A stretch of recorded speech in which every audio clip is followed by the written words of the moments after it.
रुखसार से बरका के जरा पर्दा उठा दो,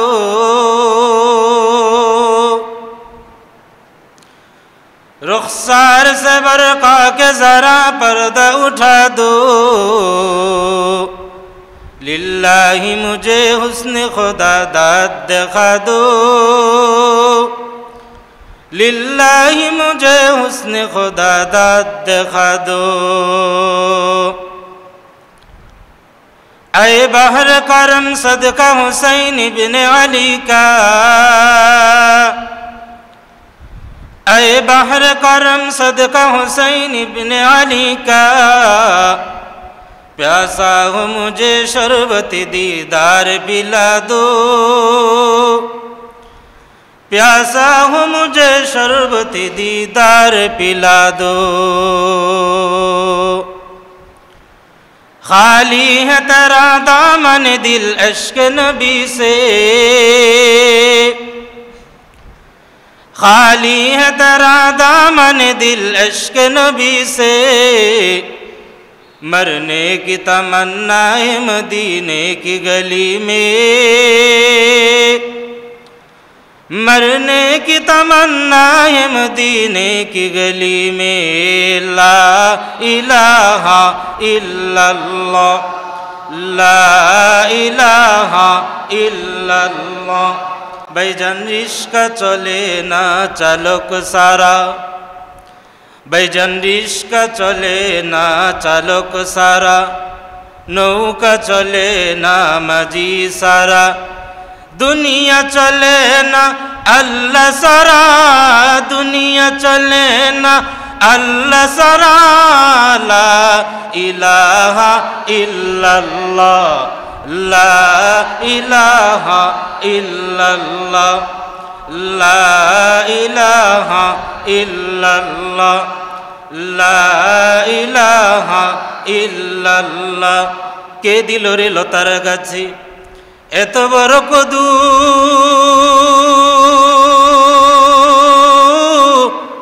কার ইশারায় মৌমাছিরা মৌচাকে দেয় মধু। ঠিক না বে ঠিক? এত বড় লতার গাছের ভিতরে আল্লাহ এত বড় কদু দিয়ে রাখছে। আবার ছোট্ট এত বড় বট গাছের ভিতরে ছোট ছোট ফল দিয়ে রাখছে। এটা কার সৃষ্টি? কে দিল রে লতার গাছে এত বড় কদু,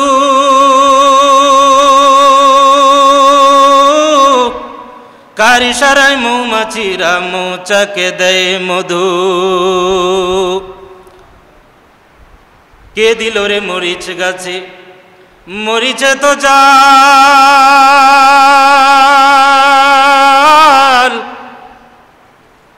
কার ইশারায় ভাদ্র মাছে গাছে পাকের তাল। ঠিক না বেটি? মরিচে তো জাল কার ইশারায়, আবার ভাদ্র মাসে তাল পাকে কে? আল্লাহ। আল্লাহ তাআলা পুরা দুনিয়ার যত কিছু সৃষ্টি করেছেন সব কিছুর মালিক আল্লাহ। নাই তো ছোট একটা লতার গাছের ভিতরে আল্লাহ এত বড় কদু দিয়া রাখছে, এটা আল্লাহর সৃষ্টি। আবার এত বড় বট গাছের ভিতরে, যেই বট গাছ পুরা এলাকা ঘিরে ফেলায়, এই বট গাছের ভিতরে আঙ্গুলের বিচির মতো ছোট্ট ছোট্ট ফল দিয়া রাখছে। এই নিদর্শন কার? জোরে বলেন কার? আল্লাহর নিদর্শন চিনা পর্দায়। এই জন্য তো আল্লাহ তাআলা কোরআনে কারীমের মধ্যে বলেন, বান্দা আমার, তোমরা যদি আমার নিদর্শন গ্রহণ করতে চাও তাইলে আমার নিদর্শন দিকে তাকায় তাকায় আমি মালিকের ইমানের স্বাদগুলা গ্রহণ করো। এই জন্যই তো আশরাফ আলী হাকিমুল উম্মাত থানভী রহমাতুল্লাহি আলাইহি মানুষদেরকে ডাক দেয়া বলতেন, ও মানুষেরা রে, তোমরা আমার মালিকের যদি নিদর্শন, আমার মালিকের পরিচয় জানতে চাও তাইলে তোমরা মালিকের সৃষ্টির দিকে তাকায় তাকায় তোমরা মালিকের ইমানের স্বাদগুলো গ্রহণ করবা। তাইলে দেখবা তোমাদের ইমান বৃদ্ধি করে দিবেন কে? আল্লাহ। মেরে ভাই দোস্ত বুজুর্গ, আমি আপনাদের সামনে কোরআনে কারীমের একটা আয়াত তেলাওয়াত করেছি, যে আয়াতের ভিতরে আল্লাহর নবী মুহাম্মদ আরবির প্রশংসা আল্লাহ তাআলা কোরআনে কারীমের ভিতরে করেন। আল্লাহ তাআলার প্রশংসা কি করেন? কয় মা আরসালনাকা ইল্লা রাহমাতাল লিল আলামিন, আমি আমার পয়গম্বরকে পৃথিবীবাসীর জন্য রহমত স্বরূপ পাঠাইছি। কয় কেমন রহমত? আপনার আমার নবীর রহমত বুঝে আসবে দুনিয়াতে না, আপনার আমার নবীর রহমত আসবে কাল কিয়ামতের ময়দানে হাসরের দিনে বুঝে আসবে। কয় কেমনভাবে বুঝে আসবে? কয় বুঝে আসবে পুরা পৃথিবীর মানুষগুলা যখন হাসরের ময়দানে ইয়া নাফসি ইয়া নাফসি বলে কান্না করবে। শুধু কি মানুষগুলাই কান্না করবে, উম্মতেরা কান্না করবে? না না না, পৃথিবীবাসী সবাই কান্না করবে। পুরা পৃথিবীর ভিতরে আল্লাহ যত নবী যত পয়গম্বর পাঠাইয়েছে, সব নবী পয়গম্বর সবাই একত্রে ইয়া নাফসি বলে কান্না করবে। পয়গম্বর আদম আলাইহিস সালাম বলবে ইয়া নাফসি ইয়া নাফসি, হযরত নূহ আলাইহিস সালাম বলবে ইয়া আল্লাহ ইয়া নাফসি। হযরত পয়গম্বর মুসা বলবে, যেই পয়গম্বর মুসা আল্লাহ তাআলার সাথে তুর পাহাড়ে দাঁড়ায় দাঁড়ায় কথা বলতেন, যেই পয়গম্বর মুসা আল্লাহ তাআলার সাথে তুর পাহাড়ে দাঁড়ায় দাঁড়ায় সরাসরি কথা বলতেন, সেই পয়গম্বর মুসা সেও হাসরের ময়দানে বলবে ইয়া নাফসি ইয়া নাফসি ইয়া নাফসি। পয়গম্বর ইব্রাহিম বলবে ইয়া নাফসি ইয়া নাফসি। পয়গম্বর ঈসা আলাইহিস সালাম সেও বলবে ইয়া নাফসি নাফসি। পৃথিবীর ভিতরে যত পয়গম্বর যত নবী রাসূল আছে সবাই এক চিত্রে বলবে ইয়া নাফসি ইয়া নাফসি ইয়া নাফসি ইয়া নাফসি। আদম আলাইহিস সালামের উম্মতেরা আদম আলাইহিস সালামকে যে বলবে, ওগো আল্লাহর নবী, আপনি তো হইলেন আল্লাহ তাআলার সর্বপ্রথম বান্দা, সর্বপ্রথম নবী। আপনি আদম আলাইহিস সালাম জান্নাতের ভিতরে গেছেন, ওগো আদম আলাইহিস সালাম, আপনি আমাদের জন্য একটু অনুমতি আল্লাহর কাছে চান না? আমাদের জন্য একটু দোয়া রহমের দোয়া করেন না? আমাদের জন্য আল্লাহ তাআলার কাছে একটু আরজি নাজাতে রাজি করেন। পয়গম্বর আদম আলাইহিস সালাম বলবে লা লা লা ইয়া নাফসি নাফসি। ও আমার উম্মতেরা রে, আমি আদমের ওই হাসরের ময়দানে কোনো চিন্তা নাই, আমি আদমের নিজের চিন্তায় ইয়া নাফসি বলে চিৎকার করতেছি। পয়গম্বর মুসার উম্মতেরা যাবে, ওগো পয়গম্বর মুসা, আপনি তো দুনিয়ার জমিনে আমাদের জন্য বড়ই আল্লাহর সাথে কথা বইলা আমাদের আরজিগুলো আল্লাহর কাছে পেশ করতেন। ওগো পয়গম্বর মুসা, আপনি আপনার আল্লাহর কাছে একটু হাসরের ময়দানে আমাদের জন্য সুপারিশ করেন। পয়গম্বর মুসা আলাইহিস সালাম বলবে ইয়া নাফসি ইয়া নাফসি। পয়গম্বর মুসা নিজের জন্য কান্না করবে, নিজের ইয়া নাফসি বলে চিৎকার মারবে। এবার ইব্রাহিম আলাইহিস সালামের পালা, এবার হযরত নূহ আলাইহিস সালামের পালা। এবার নূহ আলাইহিস সালামের উম্মতেরা যায় বলবে, ওগো পয়গম্বর নূহ, আপনি তো আল্লাহ তাআলার সাথে ভালোই সম্পর্ক, ভালোই পয়গম্বরের দুস্তি আপনার সাথে। ওগো পয়গম্বর নূহ, আপনি আল্লাহ তাআলার কাছে একটু আমাদের জন্য আরজি করেন, আমাদের জন্য আরজি করেন। এবার পয়গম্বর নূহ ডাক দিয়ে বলবে ইয়া নাফসি ইয়া নাফসি। পুরা পৃথিবীর ভিতরে যত পয়গম্বর যত নবী রাসূল আল্লাহ প্রেরণ করেছেন, হাসরের ময়দানে সব নবীরা সব পয়গম্বররা বলবে ইয়া নাফসি ইয়া নাফসি ইয়া নাফসি। শুধু আপনার আমার নবী মুহাম্মদুর রাসূলুল্লাহ একজন মানুষ থাকবে, যেই মানুষটা হাসরের ময়দানে দাঁড়ায় দাঁড়ায় বলবি ইয়া উম্মতি ইয়া উম্মতি ইয়া উম্মতি। চিল্লায় বলেন সুবহানাল্লাহ। শুধু একজন পয়গম্বর বলবে ইয়া উম্মতি ইয়া উম্মতি। হাদিসের মধ্যে আছে মুহাম্মদ আরবি সাল্লাল্লাহু আলাইহি ওয়াসাল্লাম হাসরের ময়দানে একা একাই বলবে ইয়া উম্মতি ইয়া উম্মতি। কয় কেমনে বলবি? কয় পুরা পৃথিবীর হাসরের মানুষগুলো যখন ইয়া নাফসি চিৎকার মারবে, সকল পয়গম্বর সকল নবী রাসূলরা যখন ইয়া নাফসি বলে চিৎকার মারবে, আপনার আমার নবী একদিক থেকে বলবে ইয়া উম্মতি ইয়া উম্মতি ইয়া উম্মতি। দেখবেন একটা আওয়াজ যদি একরকম হয়, ভিন্ন একটা আওয়াজ যদি আরেক রকম হয়, তাইলে ওই আওয়াজের চাইতে ভিন্ন আওয়াজের দিকে মানুষের ধ্যান বেশি যায়, ঠিক না বেঠি? পুরা হাসরের মাঠে যখন এক আওয়াজ হবে ইয়া নাফসি ইয়া নাফসি ইয়া নাফসি, শুধু এক দিক থেকে যখন আওয়াজ আসবে ইয়া উম্মতি ইয়া উম্মতি ইয়া উম্মতি, পুরা হাসরের মাঠের মানুষগুলা সাজদা থেকে উঠে দেখবে কে বলে রে এমন আওয়াজ, কে বলে রে এমন আওয়াজ। সুবহানাল্লাহ। কয় কে বলে রে এমন আওয়াজ এমন হাসরের মাঠে, যেই মাঠের ভিতরে সব মানুষ ইয়া নাফসি ইয়া নাফসি বলে চিৎকার করে, এমন কঠিন দিনে কোন নবীরে কোন পয়গম্বরে ইয়া উম্মতি বলে চিৎকার মারে? এবার সব মানুষের দিকে ডানে তাকাবে, দেখতে পাবে না, বামে তাকাবে, দেখতে পাবে না, ডানে তাকাবে, দেখতে পারবে না। ভালো করে লক্ষ্য করে দেখাই দেখবে আল্লাহর আরশের কুরসির পাশে এক পয়গম্বর সেজদায় পইরা কান্না করে হিয়া উম্মতি হিয়া উম্মতি হিয়া উম্মতি। আল্লাহ, আপনার আমার নবী যে রহমত স্বরূপ, আল্লাহ তাআলা কোরআনে কারীমের মধ্যে বলতেছেন উম্মত বান্দা আমার, আমি তোমাদেরকে মুহাম্মাদুর রাসূলুল্লাহ দুনিয়ার জমিনে নাজিল করেছি, দুনিয়ার জমিনে মুহাম্মাদুর রাসূলুল্লাহকে পাঠাইছি একমাত্র তোমাদের রহমত স্বরূপ, তোমাদের রহমত। এই জন্য রহমত এখন বুঝে আসে না রে ভাই আমার, রহমত এখন বুঝে আসে না। এই জন্যই তো দাড়িগুলা কাইটে ফেলাই, নবীর সুন্নতের প্রতি ভ্রুক্ষেপ নাই, জুব্বা পড়ি না, পাঞ্জাবি পড়ি না। নবী বলছে 5 ওয়াক্ত নামাজ পড়ো, নামাজ পড়ি না, কিন্তু এখন নবীর রহমতের নবী বুঝে আসতেছে না। আরে এখনো তো বুঝে আসার কথা, যেন না আগের জমানায় উম্মত যদি গুনাহ করতো আল্লাহ তাআলার সাথে সাথে ওই উম্মতরে শাস্তি দিয়ে দিত, কিন্তু বর্তমান জমানায় উম্মত আমার গুনাহ কইরাও কেন পার পাওয়া যায় জানেননি কেন? কয় আল্লাহর নবী মৃত্যুর পূর্বে তার মালিক আল্লাহ তাআলার কাছে আরজি করে গেছে, ওগো আল্লাহ আমার উম্মত দুর্বল উম্মত, আমার দুর্বল উম্মতের জন্য আপনি একটু রেহাই করেন, ছাড় দেন। আমার দুর্বল উম্মত তারা কিন্তু গুনাহ করে ফেলাইবে, তাদেরকে যদি আপনি সাথে সাথে শাস্তি দেন তাইলে কিন্তু তারা রেহাই পাবে। আল্লাহ তাআলা আল্লাহর পয়গম্বরের সেই দোয়া কবুল করে ফেলাইছে বিদায় এখনো আমরা গুনাহ কইরা কইরা রাস্তায় বুক ফিলায় হাঁটতে পারি, ঠিক না বেঠি? রাত্রেবেলা গুনাহ করি, দিনের বেলায় বুক ফিলায় সিনা টান দিয়ে হাঁটি। কেন কেন? এটা রহমতের নবী, মায়ার নবীর দোয়ার বরকতে। এই জন্যই তো আমরা এখন এমন শান্তিতে আছি। তা না হলে আগের জমানায় কেউ যদি জিনা করতো, তার চৌখাটের দরজায় লেখা উঠে যেত সে আজকে জিনা করছে। কেউ যদি চুরি করত, তার কপালের ভিতরে চৌখাটে লেখা উঠে যাইত সে চুরি করেছে। এমন যদি হইতো কি হইতো? কেউ রাস্তায় বের হইতে পারতেন? আমরা কেউ রাস্তায় বের হইতে পারতাম এমন যদি হইতো?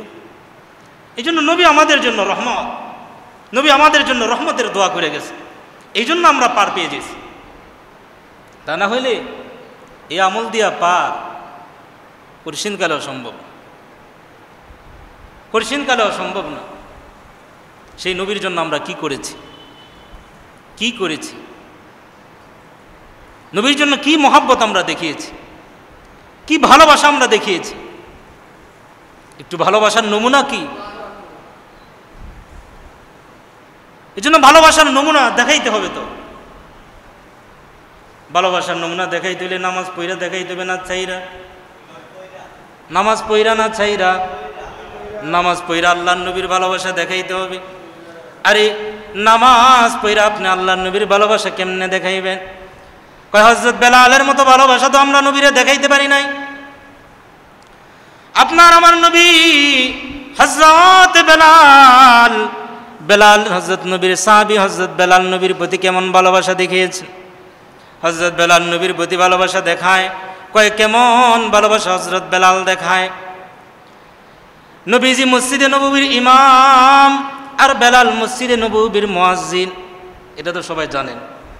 হযরত বেলাল কেমন মুয়াজ্জিন? কয় বেলাল কেমন মুয়াজ্জিন? কয় বেলাল আজান না দিলে আর শাহজিমা আজান পৌঁছায় না। সুবহানাল্লাহ। একবার সাহাবীরা, বেলালের আজান একটু ভাঙ্গা ভাঙ্গা ছিল, হাফসি তো, কালো মানুষ, ঠোঁটটা ছিল মোটা মোটা, কণ্ঠ ছিল ভাঙ্গা। সে হযরত বেলাল যখন আজান দেয় মসজিদে নববীর ভিতরে, সাহাবীরা যায়া পয়গম্বরের কাছে বলো, পয়গম্বর হযরত বেলালের আজানগুলো আমাদের শুনতে ভালো লাগে না, একটু অন্য সাহাবী অমুক সাহাবী তাকে একটু আজান দিতে দেন, তার কণ্ঠটা খুব ভালো, তার কণ্ঠের ভিতরে একটা মায়া আছে, তার কণ্ঠের ভিতরে একটা মধু আছে, তাকে একটু আজান দিতে দেন। আল্লাহর নবী সাহাবীদের কথা শুই না হযরত বেলালকে আর আজান না দিতে দিয়া ফজরের আজান দিতে দেয় অমুক সাহাবীকে। অমুক সাহাবী যখন আজান দেয়, হযরত বেলাল আজান না দিয়ে যখন অন্য সাহাবী আজান দেয়, এবার আপনার আমার নবী মুহাম্মদ আরবি অন্য সাহাবী আজান দেওয়ার পরে ফজরের রক্ত যখন হয়ে যাইতেছে, হয়ে শেষ হয়ে যাবে, ঠিক পূর্ব মুহূর্তে আল্লাহর নবীর কাছে হযরত জিবরাইল আমিন আগমন করে ফেলাইছে। সুবহানাল্লাহ। আপনার আমার নবীর কাছে হযরত জিবরাইল আমিন আগমন করছে। জিবরাইল আইসা বলে, ও আল্লাহর নবী, ও আল্লাহর পয়গম্বর, আজকে কি মসজিদে নববীর ভিতরে আজান হয় নাই? আজকে কি মসজিদে নববীর ভিতরে আজান হয় নাই? এবার হযরত বেলাল যখন আজান না দিয়া অন্য সাহাবী আজান দেয়, আল্লাহর নবীর কাছে জিবরাইল আইসা আগমন করে বলে, ওগো আল্লাহর নবী, আজকে কি মদিনার ভিতরে আজান হয় নাই? কয় হ্যাঁ আজান হয়েছে। কয় না না, আজকে আজান হয় নাই, কেননা আজকের আজান আরশে মহল্লা পর্যন্ত পৌঁছে নাই। সুবহানাল্লাহ। কয় কেন পৌঁছে নাই? কয় আপনার সাহাবী বেলাল যেই পর্যন্ত আজান না দিবে ওই পর্যন্ত আরশে মহল্লার ভিতরে আজান পৌঁছাবে না। এবার নবী হযরত বেলালকে ডাক দিয়ে বলে, বেলাল, ওগো বেলাল, ও বেলাল, যাও যাও যাও, তুমি আজান দাও। তোমার আজান না শুনলে, তুমি যদি আজান না দাও, তাইলে আরশে মহল্লা পর্যন্ত বেলাল তোমার আজান পৌঁছবে না।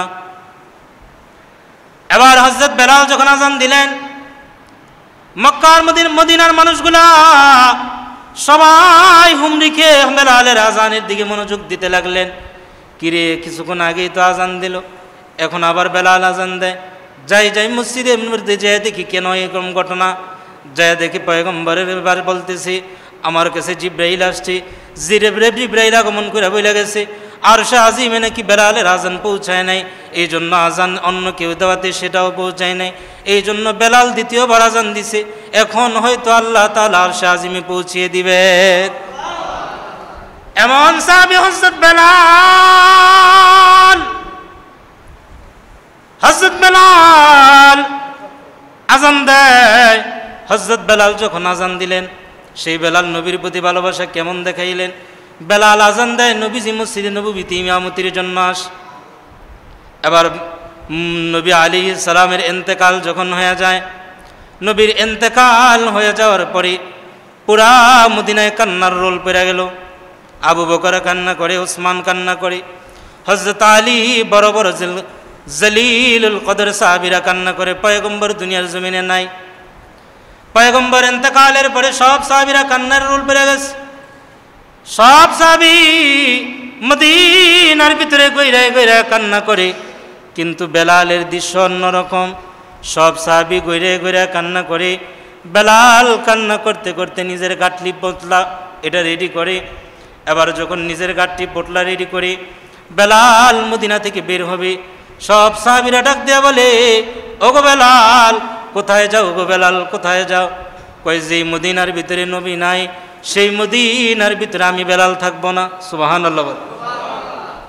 যেই মদিনার ভিতরে নবী বসবাস করবে না, নবী আসবে না, যেই মদিনার মাটিতে পয়গম্বর মুহাম্মদ আরবি হাঁটবে না, ওই মদিনার মাটিতে আমি বেলালও হাঁটবো না। আমি বেলাল এই মদিনায় আর থাকবো না, চলে যাব দূর শহরে। হযরত বেলাল চলে গেলেন। দীর্ঘ 6 মাস পরে যখন বেলাল আবার মদিনায় আসলেন, হযরত বেলাল যখন মদিনায় আগমন করলেন, মদিনায় যখন ঢুকলেন, মদিনার প্রবেশ পথ দিয়ে যখন ঢুকলেন, হাঁটি হাঁটি পা পা করে বেলাল যখন আগায়, মদিনার ছোট্ট ছোট্ট মাসুম বাচ্চারা হযরত বেলালকে দেখে বলি, চিল্লা মা বাবার কাছে যায় বলে, মা মা, হযরত বেলালের চেহারা দেখা যায়, মনে হয় বেলালের সাথে মুহাম্মদুর রাসূলুল্লাহ মদিনায় আসছে। সুবহানাল্লাহ। ওগো মা, বেলালের যেহেতু চেহারা দেখা যায়, মনে হয় বেলালের সাথে আমাদের নবীজি ও দুনিয়া মদিনায় আসছে। কেননা বেলাল নবীর জান্নাতের আগে আগে হাঁটবে। বেলাল এমন এক সাহাবী, যেই সাহাবী নবীজির আগে আগে জান্নাতের ভিতরে হাঁটার শব্দ পাওয়া যায়। সুবহানাল্লাহ। কেমনে পাওয়া যায়? নবী আলাইহিস সালাম মেরাজের রাত্রে যখন জান্নাতের মধ্যে প্রবেশ করলেন, জান্নাতের মধ্যে প্রবেশ করার পরে জান্নাতের ভিতরে তাকায় দেখে কার যেন হাঁটার আওয়াজ শব্দ শোনা যায় সামনে সামনে। আল্লাহ নবী জিব্রাইলকে ডাক দেয়া বলে, জিব্রাইল, ওই যে জান্নাতের ভিতরে আমার ঘোড়ার সামনে একটা হাঁটার আওয়াজ শোনা যায়, সেটা কার? আল্লাহ নবীকে জিব্রাইল ডাক দেয়া বলে, ওগো নবী আমার, সেটা আর কেউ না, সেটা আর কেউ না, সেটা হলো আপনার সাহাবী বেলালের হাঁটার আওয়াজ। যেই বেলালের হাঁটার আওয়াজ জান্নাতের ভিতরে নবীর আগে আগে পাওয়া যায়, এমন বেলাল নবী মদিনা থেকে ইন্তেকাল করার পরে মদিনা থেকে বের হয়ে গেছে। যেই মদিনায় নবী হাঁটবে না, এই মদিনায় আমি বেলালও হাঁটবো না। সুবহানাল্লাহ বলে। 6 মাস পরে যখন বেলাল আবার মদিনায় আগমন করলেন, এবার ছোট্ট ছোট্ট মাসুম বাচ্চারা দেখে দেখা মার কাছে যায়, বাবার কাছে যায়, চিল্লায় চিল্লায় বলি, ওগো মা, বেলালকে দেখে আসলাম মদিনার রাস্তায়, বেলালের সাথে মনে হয় নবীজি আগমন করছি। কেননা নবীর সাথে বেলালের একটা মধুর সম্পর্ক ছিল। কিন্তু না না না, বেলাল একাই দেখা যায় মদিনায়, বেলাল একাই আগমন করলেন। এবার যখন মদিনায় মসজিদে নববীর সামনে বেলাল দাঁড়াইলেন, আবু বকর, ওসমান, আলী, জলিলুল কদর সাহাবী সবাই বেলালকে দেখা তাদের দিলের ভিতরে একটা আনন্দের ঢেউ লেগে গেল। কিন্তু আপনার আমার সাহাবী হযরত আব্দুর রহমান ইবনে আউফ চোখ দিয়া টপকায় টপকায় পানি পড়ে, চোখ দিয়া টপকায় টপকায় পানি পড়ে, আর বেলালকে ডাক দিয়ে বলে, ওগো বেলাল, এতদিন পরে মন চাইল তোমার মদিনায় আসতে। ওগো বেলাল, দীর্ঘ 6 মাস পরে তুমি মদিনায় আসলা, আমাদের কথা কি তোমার একবারও মনে পড়লো না? নবী রওজা শুয়ে আছে, সেই নবীকে কি দেখতে একবারও তোমার মন চাইল না? এবার হযরত বেলাল নিজের চোখ দিয়া পানি ছেড়ে দিলেন। মেরে ভাই, দোস্ত, বুজুর্গ, গভীর মনোযোগ। আপনার আমার সাহাবী হযরত বেলাল যখন চোখ দিয়া টপকায় টপকায় পানি পড়ে, সাহাবী আব্দুর রহমান ইবনে আউফ ডাক দিয়া বলে, ওগো বেলাল, দীর্ঘ 6 মাস পরে যেহেতু আপনি মদিনায় আসছেন, আপনি একটা বার মদিনার মসজিদে আজান দেন না? সুবহানাল্লাহ। আপনি একটা বার মসজিদ নববীর ভিতরে আজান দেন না? বেলাল ডাক দিয়া কয়, যেই মসজিদ নববীর ভিতরে আজান দিলে নবীজি আমার আজান শুনে ইমামতিতে দাঁড়াইতো, সেই নবী মসজিদে নববীতে আর আসবে না। আমি বেলাল সেই মসজিদে নববীর ভিতরে আজান দিতে পারবো না। যেই নবী আমার আজান শুনে মসজিদে আসতো, সেই সোনার মদিয়ার, সেই সোনার নবী, সেই মায়ার নবী, সেই রহমতের নবী আর মসজিদে আসবে না। আমি বেলালও আজান দিতে পারবো না। ওগো সাহাবীরা আমার, তোমরা আমাকে আর আজান দিতে বইল না, কেননা নবী আমার আজান শুইনা শুইনা মসজিদে নামাজ পড়তে আসতো। আমি বেলাল আজান দিলে নবীজি বেলালের আজান শুইনা মদিনায় আসতো, সেই নবী আর আসবে না। আমি বেলাল আর আজান দিতে পারবো না। আবু বকর, ওসমান সবাই যখন রিকোয়েস্ট করে, ওগো বেলাল, একটা বার দেন না, একটা বার আজান দেন না, কেননা যার আজান জমিনে না দিলে আল্লাহর আরশে মহল্লায় পৌঁছায় না, সেই বেলাল যখন দুনিয়ার জমিনে 6 মাস পরে মদিনায় প্রবেশ করলেন, সাহাবীরা যখন সবাই একত্রে রিকোয়েস্ট করলেন, এবার বেলাল বলে, না না, আমি আজান দিতে পারবো না। বেলাল স্বীকৃতি জানাই দিলেন। এবার আবু বকর, ওসমান, আলী সব সাহাবী পরামর্শ করে বলতেছে, বেলাল আজান দিবে একজনের কথায়। সুবহানাল্লাহ বলে। আবু বকর, আব্দুর রহমান ইবনে আউফ, বেলাল আমাদের কথায় আজান দিবে না, বেলাল আজান দিবে হয়তো একজনের কথায়। কয় কি? কয় হযরত হাসান নাই তো হুসাইনের কথায় আজান দিবে। তোমরা যে হযরত হাসান আর হুসাইনকে সংবাদ দাও যেন তারা বলে বেলালকে আজান দিতে। সুবহানাল্লাহ বলে। এবার হযরত হাসান আর হুসাইনের কাছে হযরত বেলালের ব্যাপারে সংবাদ পৌঁছানো হয়। মসজিদে নববীর সামনে বৈশা বৈশা কান্না করে আর চোখের পানি ফেলায়। কেন? নবী মুহাম্মদুর রাসূলুল্লাহর মায়া। এবার যখন হাসান আর হুসাইনকে সংবাদ দেওয়া হলো, যাও যাও, ওগো নবীর নাতি হাসান আর হুসাইন, তোমরা দুইজন যাও যদি বলো তাইলে মনে হয় হযরত বেলাল আজান দিতে পারে। কয় কেন না, হযরত হাসান আর হুসাইনকে নবীজি ভালোবাসতেন। কেমন ভালো হযরত হাসান আর হুসাইনকে নবীজি ভালোবাসতেন? নবীজি সাজদায় পড়ে রয়েছে, সাজদার ভিতরে নবীর পিঠের উপরে হযরত হাসান আর হুসাইন ঘোড়া খেলে। কি খেলে? এবার হযরত ওসমান রাদিয়াল্লাহু তাআলা আনহু দেখে যখন নবীর পিঠ থেকে হযরত হাসান আর হুসাইনকে সরাই দিতে যায়, নবীজি সাজদায় থাইকা থাইকা এভাবে হাত দিয়ে ইশারা দিয়া বলে, ওমর সরাইও না। সুবহানাল্লাহ বলে। কেননা নবীজি হযরত হাসান আর হুসাইনকে খুব ভালোবাসতেন। হাসানকে নবীজি ডান কোলে বসাইলেন, নবীজি হযরত হুসাইনকে নবীজি বাম কোলে বসাইলেন। এবার হাসান হুসাইনকে বোঝাই বলি, হাসান তুমি না আমি নবীর কলিজার টুকরা, ওগো হুসাইন তুমি না আমি নবীর কলিজার টুকরা। এভাবে নবীজি হাসান আর হুসাইনকে কলিজার টুকরা বইলা বইলা চুমু খাইতো। এমন ভালোবাসা হযরত হুসাইন আর হাসানকে ভালোবাসতেন। এবার সাহাবীরা সবাই পরামর্শ, মনে আছেনি?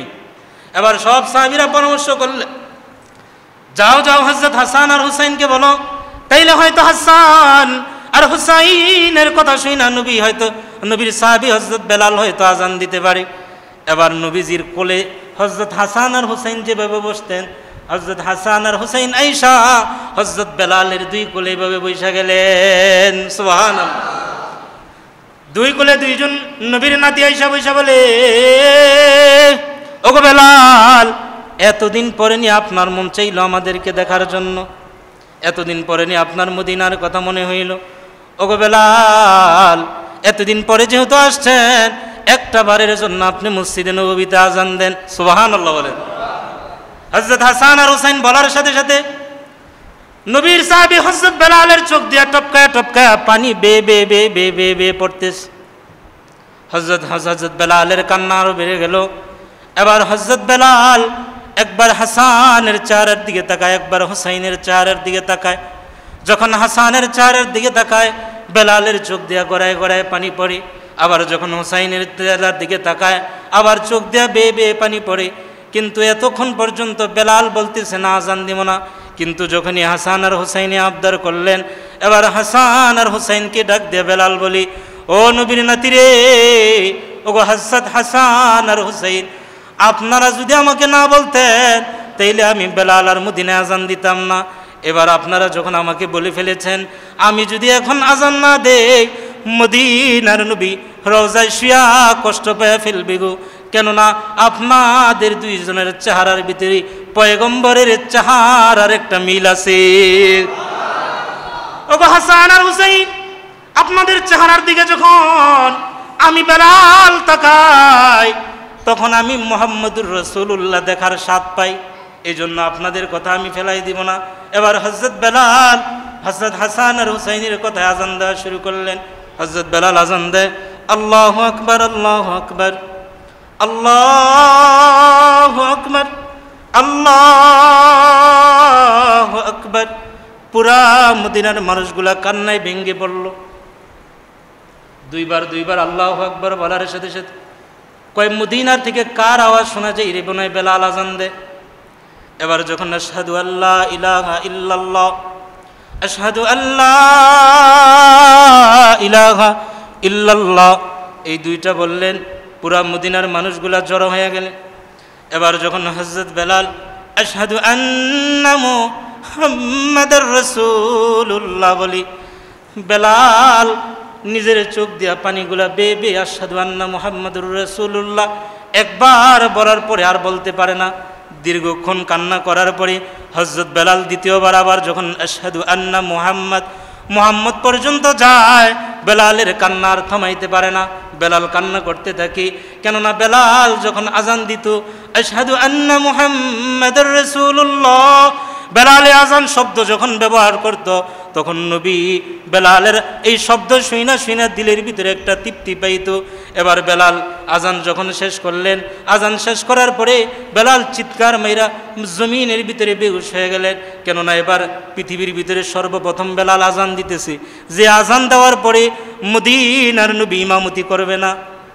এই জন্য বেলাল কি বেহুশ হয়ে গেছে। হযরত বেলাল কয়, জীবনের প্রথম আজান দিলাম, যে আজান শোনার পরে মদিনার নবী মসজিদে আসবে না। এবার বেলাল কান্নায় বেহুশ হয়ে গেছে। এবার আব্দুর রহমান ইবনে আউফ সান্ত্বনা দেয়, হযরত আবু বকর যায় সান্ত্বনা দেয়, হযরত ওমর সান্ত্বনা দেয়, হযরত আলী যায় পয়গম্বরের সাহাবী বেলালকে সান্ত্বনা দেয়, ওগো বেলাল তোমার দিলটাকে একটু ঠান্ডা করো। তোমার দিলের মধ্যে যেরকম ব্যথা গো বেলাল, আমি আবু বকরের দিলের ভিতরে তো যেরকম ব্যথা। কেননা আমি আবু বকর গারে হেরার ভিতরে আমার নবীর রানের ভিতরে শোয়া শোয়া সাপের কামড় খাই আমি আবু বকর সাপের কামড় সহ্য করেছি। সুবহানাল্লাহ। दुनिया में सदाकत में तेरा नाम रहेगा, दुनिया में सदाकत में तेरा नाम रहेगा, सिद्दीक तेरा नाम से इस्लाम रहेगा, सिद्दीक तेरा नाम से इस्लाम रहेगा, दुनिया की अदालत में तेरा नाम रहेगा, दुनिया की अदालत में तेरा नाम रहेगा, फारूक तेरा नाम से इस्लाम रहेगा, फारूक तेरा नाम से इस्लाम रहेगा, दुनिया की सखावत में तेरा नाम रहेगा, दुनिया की सखावत में तेरा नाम रहेगा, उस्मान तेरा नाम से इस्लाम रहेगा, उस्मान तेरा नाम से इस्लाम रहेगा। चिल्लाए कौन मारहाबा। আল্লাহর নবীর সাহাবী আবু বকর সিদ্দিক আকবরের কাতারে নাম উঠে গেছে। আল্লাহর নবীর সাহাবী সিদ্দিক আবু বকর সিদ্দিকের কাতারে নাম উঠে গেছে। এই জন্য তো কবি বলে দুনিয়ার ভিতরে সিদ্দিকের খাতায় যদি কারো নাম লেখা থাকে তাহলে আবু বকরের নাম 1 নম্বরে থাকবে। কয় 2 নম্বরে? পুরা পৃথিবীর ভিতরে শাসনের হুকুমত কায়েম যদি কোনো সাহাবী করে থাকে তাইলে সর্বপ্রথম ইনসাফের শাসন হযরত ওমর করছে, এই জন্য ওমরের নাম সর্বপ্রথম থাকবে। কয় দুনিয়ার ভিতরে কেউ যদি দানশীলতার দিকে সাখাওয়াতের দিকে কারণ নাম 1 নম্বরে থাকে তাইলে নবীর সাহাবী হযরত উসমানের নাম 1 নম্বরে থাকবে। চিল্লায়ে কোন সুবহানাল্লাহ। এই জন্য নবীদের সাহাবীদের মতো ভালোবাসা আমাদের দিলের ভিতরে লালনের দরকার আছে না নাই? আছে না নাই? এই জন্য আল্লাহ বলছেন ওমা আরসালনাকা ইল্লা রাহমাতাল লিল আলামিন, আমি আমার পয়গম্বরকে পৃথিবীবাসীর জন্য রহমত স্বরূপ পাঠিয়েছি। এই জন্য মুহাম্মদ আরবি আমাদের জন্য রহমত। এই রহমতের নবীর ভালোবাসা কেমনে প্রকাশ হবে? 5 ওয়াক্ত নামাজের মাধ্যমে, সুন্নত দাড়ি রাখার মাধ্যমে, সুন্নত জামা পরার মাধ্যমে, মাথায় টুপি লাগানোর মাধ্যমে, একে অপরের সাথে সুন্দর হুসনে আখলাক দেখানোর মাধ্যমে, একে অপরের সাথে জুলুম না করার মাধ্যমে, গীবত করার না মাধ্যমে, একে অপরকে কি বলে মারামারি ফাসাহাদি এগুলো করার না মাধ্যমে, একে অপরকে মহাব্বতের সুরে ভালোবাসার মাধ্যমে নবীর ভালোবাসা প্রকাশ পাবে। আল্লাহ আমাদেরকে লালনের তৌফিক আল্লাহ আমাদেরকে দান করেন। আমিন। ওয়া আখির দাওয়ানা আলহামদুলিল্লাহি রাব্বিল আলামিন। যারা 4 রাকাত কবলাল জমা পড়েন, 4 রাকাত